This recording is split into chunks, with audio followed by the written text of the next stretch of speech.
அங்க போய் படிச்சு சாதிச்சாருன்றதுதான் மிகப்பெரிய விஷயம். அன்னைக்கு அந்த மாணவரை, நீ இந்த சாதியில பிறந்திருக்கிற, உனக்கெல்லாம் படிக்கிறதுக்கெல்லாம் தகுதி இல்லை, நீ எல்லாம் எதுக்கு ஸ்கூலுக்கு வர அப்படி இப்படின்ட்டு அவர் வாழ்ற சமூகமே அவரை தடுத்துச்சு. அதையும் மீறி அந்த மாணவர் பள்ளிக்கூடம் போனா சக மாணவர்களுடன் சரிசமா உட்கார்ந்து படிக்க அவருக்கு அனுமதி இல்லை. தாக எடுத்தா தண்ணி கூட குடிக்க முடியல. அப்படி அத்தனை சக்திகளும் அவருக்கு எதிராக இருந்தது. ஆனா ஒரே ஒரு சக்தி மட்டும்தான், நீ படி, எத்தனை தடைகள் வந்தாலும் படி, தொடர்ந்து படி அப்படின்னு சொல்லிக்கிட்டே இருந்தது. அதுதான் அந்த மாணவருக்குள்ள இருந்த அந்த வைராக்கியம். அந்த சின்ன வயசுல அந்த மாணவருக்குள்ள எப்படி அப்படி ஒரு வைராக்கியம் வந்துச்சு நினைச்சு பார்க்கும்போது உண்மையிலே பிரமிப்பா தான் இருந்துச்சு. அந்த வைராக்கியம் தான் அந்த மாணவரை பிற்காலத்துல இந்த நாட்டோட ஒரு தலை சிறந்த இன்டெலெக்சுவலா டிரான்ஸ்ஃபார்ம் ஆகிறதுக்கும் காரணமா இருந்துச்சு. எனக்கு தெரிஞ்ச உலக வரலாற்றிலே இப்படி ஒரு டிரான்ஸ்ஃபர்மேஷனை யாரும் பார்த்திருக்க மாட்டாங்க. அந்த மாணவர் வேற யாரும் இல்லை, நம்மளுடைய அண்ணல் அம்பேத்கர் அவர்கள் தான். வன்மத்தை மட்டுமே தனக்கு காட்டிய இந்த சமூகத்திற்கு அவர் திருப்பி என்ன செஞ்சாரு அப்படின்னு அதை படிச்சு பார்க்கும்போது உண்மையிலே மெய்சில் இருக்க வச்சுது. பிறப்பால் நாம் அனைவரும் சமம், நீ எந்த சாதியில பிறந்திருந்தாலும் எந்த மதத்தை பின்பற்றினாலும் சட்டத்தின் முன் நாம் அனைவரும் சமம் அப்படிங்கிற ஒரு உயரிய கோட்பாட்டை உறுதி செய்யும் நம் நாட்டின் அரசியல் சாசன சட்டத்தை வழங்கி நம்ம நாட்டில் இருக்கிற எல்லாருக்குமே ஒரு பெருமை தேடி தந்தவர்.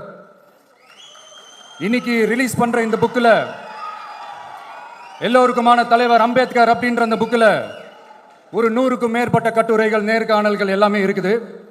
அதில் என்ன ரொம்ப யோசிக்க வச்சது அவர் எழுதின அந்த பயோகிராஃபி தான். வெயிட்டிங் ஃபார் அ வீசான்னு சொல்லி அதுக்கு தலைப்பு வச்சிருந்தார். அதில் அவர் லைஃப்பில் ஃபேஸ் பண்ண விஷயங்கள், அவரை பாதித்த விஷயங்கள் எல்லாமே கிட்டத்தட்ட ஒரு 6 சம்பவங்கள் பற்றி அதில் குறிப்பிட்டிருந்தார். அதில் ஒரு 2 விஷயம் ரொம்ப பாதித்தது என்னென்னா, அதில் ஒன்று, அவருக்கு 9 இயர்ஸாக இருக்கும் போது அவரும் அவருடைய பிரதரும் வெளியூரில் இருக்கிற அவங்க அப்பாவை பார்க்கறதுக்காக போகிறாங்க. அப்போ ட்ரெயின்லேருந்து இறங்கி இந்த மாட்டு வண்டிக்காக வெயிட் பண்ணிட்டு இருக்கும்போது ஒருத்தர் கூட அவங்கள ஏற்றிட்டு போகிறதுக்கு தயாராக இல்லை. ஏன்னா அந்த அளவுக்கு தீண்டாமை கொடுமை. அப்புறம் கொஞ்சம் எக்ஸ்ட்ரா பணம் காசெல்லாம் கொடுக்குறோன்னு ஒரு வண்டிக்காரர் ஒத்துக்கிறார். அப்போ கூட அந்த வண்டிக்காரர் என்ன பண்ணுறாருன்னா, அந்த பசங்களை வண்டி ஓட்ட சொல்லிட்டு இவர் தீட்டு பட்டுடும்னு சொல்லி வண்டியில் ஏறாமல் நடந்து போகிறார். அந்த நாள் முழுக்க அந்த பசங்களுக்கு குடிக்க தண்ணி கூட கொடுக்காம அந்த டிராவல் எவ்வளவு கொடுமையாக இருந்துச்சுன்னு சொல்லி அதில் மென்ஷன் பண்ணியிருந்தார். 2வது, அதே அம்பேத்கர் அவர்கள் அமெரிக்கா பிரிட்டன்லாம் போய் படித்து டாக்டர் பட்டம்லாம் வாங்கி சாதிச்சு ஒரு பெரிய வழக்கறிஞராக இந்தியாவுக்கு திரும்ப வராரு. அப்போ மும்பைக்கு பக்கத்தில் ஒரு கிராமத்துக்கு அவரை கூப்பிடுறாங்க. அப்போ அவர் ஒரு அரசாங்க பொறுப்பில் இருக்கிறார். அந்த கிராமத்துக்காரங்க ஒரு வண்டியை ஒன்று ஏற்பாடு பண்ணி அவரை கூட்டிகிட்டு வரணும்னு நினைக்கிறாங்க. ஆனால் அந்த வண்டி ஓட்டுறவர் அவருக்கு சமமாக உட்காந்து வண்டி ஓட்டுறதுக்கு யோசிக்கிறார், மறுக்கிறார். ஒரு லண்டனுக்கு போய் ஒரு பாரிஸ்டர் பட்டம் வாங்கிய அம்பேத்கரை விட ஒரு வண்டி ஓட்டுறவர் தன்னை உயர்ந்தவனா நினைக்கிறார். அதுதான் அந்த சமூக கொடுமை தான் அவரை சமத்துவத்துக்காக போராட வச்சுது. எனக்கு ஒரு டவுட்டுங்க, இன்னைக்கு திரு அம்பேத்கர் அவர்கள் உயிரோடு இருந்திருந்தா என்ன நினைப்பாரு? இன்னைக்கு இருக்கிற நம்ம இந்தியாவை பார்த்து அவர் பெருமைப்படுவாரா, இல்ல வருத்தப்படுவாரா, இல்ல அப்படியே வருத்தப்பட்ட எதை நினைச்சு வருத்தப்படுவாரு? இன்னைக்கு நம்ம நாடு முழு வளர்ச்சி அடையணும்னா ஜனநாயகம் காக்கப்படணும்.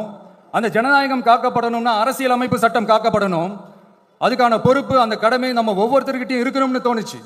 அந்த பொறுப்போடும் அந்த கடமையோடும் தான் இதை நான் ஆணித்தரமா சொல்றேன். ஜனநாயகத்தை நாணிவேர் ஃப்ரீ அண்ட் ஃபேர் எலெக்ஷன்ஸ், சுதந்திரமான மற்றும் நியாயமான தேர்தல். தேர்தல் நியாயமா நடக்கலன்னு நான் சொல்ல வரல, பட் சுதந்திரமாகவும் நியாயமாகவும் தான் தேர்தல் நடக்குது அப்படிங்கிற அந்த அசைக்க முடியாத நம்பிக்கை நம்ம ஒவ்வொரு இந்தியனுக்கும் இருக்கணும்னு தோணுச்சு. அது அமையணும்னா தேர்தல் ஆணையர்கள் கான்சென்சஸ், அதாவது ஒருமித்த கருத்து அடிப்படையில் மட்டும்தான் நியமிக்கப்பட வேண்டும் அப்படின்றத என்னுடைய ஒரு வலிமையான ஒரு கோரிக்கை. 2வது, ஏப்ரல் 14 அண்ணல் அம்பேத்கர் அவர்களுடைய பிறந்த நாள். அன்னைக்கு தான் நம்ம ஒட்டுமொத்த இந்தியர்களுக்குமான ஜனநாயக உரிமைகள் பிறந்த தினம். அதனால அந்த டேட்டை இந்தியாவோட ஜனநாயக உரிமைகள் தினமா அறிவிக்கணும்.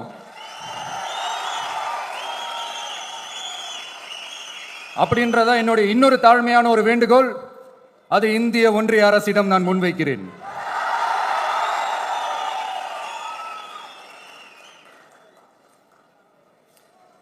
அம்பேத்கர் அவர்களை பத்தி யோசிக்கும் போது கண்டிப்பா சட்டம் ஒழுங்கு, சமூக நீதியை பத்தி யோசிக்காம இருக்கவே முடியாது.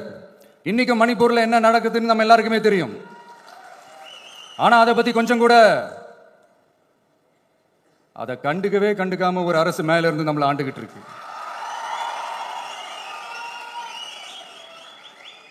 சரி, அங்கதான் அந்த அரசு அப்படி இருக்குன்னா இங்க இருக்கிற அரசு எப்படி இருக்கு?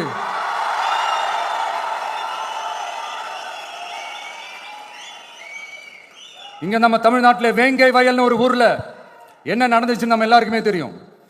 சமூக நீதி பேசுற இங்க இருக்கிற அரசு அதுக்கு எந்த விதமான ஒரு நடவடிக்கை எடுத்த மாதிரியே எனக்கு தெரியலையே.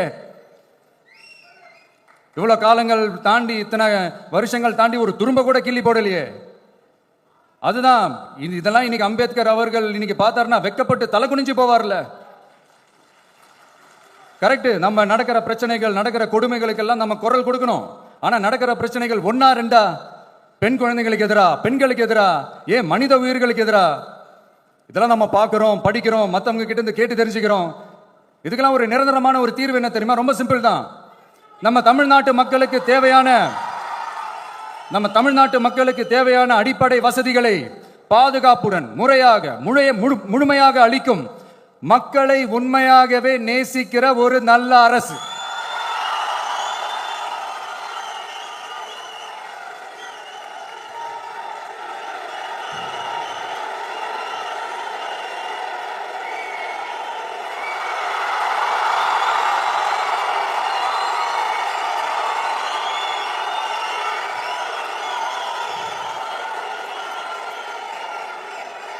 அதான் சொன்னேன், இது அமைஞ்சிட்டாலே போதும்.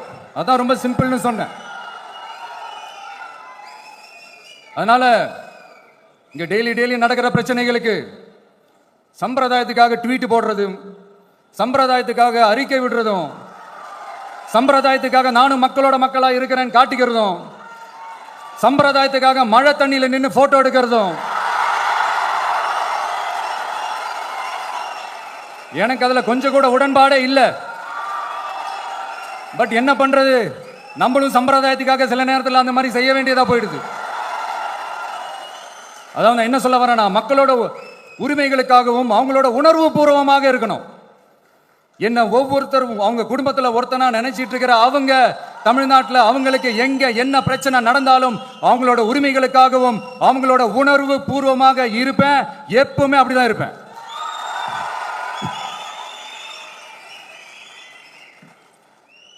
மக்கள் உணர்வுகளை மதிக்க தெரியாத, மக்களுக்கு அடிப்படை சமூக நீதியான பாதுகாப்பை கூட உறுதி செய்ய இயலாத, கூட்டணி கணக்குகளை மட்டுமே நம்பி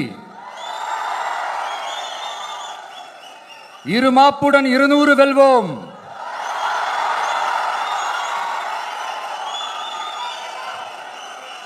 என்று எகத்தால முழக்கமிடும் மக்கள் விரோத ஆட்சியாளர்களுக்கு என் மக்களோடு இணைந்து நான் விடுக்கும் எச்சரிக்கை,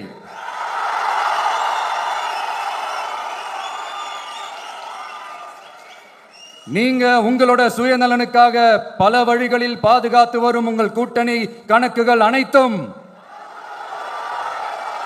2026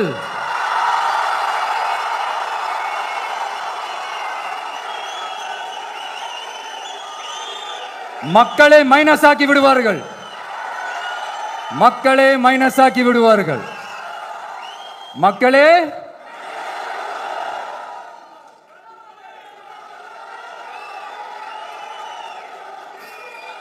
எனக்கு இந்த வாய்ப்பு கொடுத்த விகடன் குழுமத்திற்கும் வந்திருக்கும் பெரியோர்களுக்கும் சான்றோர்களுக்கும் மீண்டும் என்னுடைய வணக்கங்கள், மீண்டும் என்னுடைய நன்றிகள். கடைசியா ஒரே ஒரு விஷயம், விடுதலை சிறுத்தைகள் தலைவர் திரு தோல் திருமாவளவன் அவர்கள், அவங்களால இன்னைக்கு வர முடியாம போச்சு.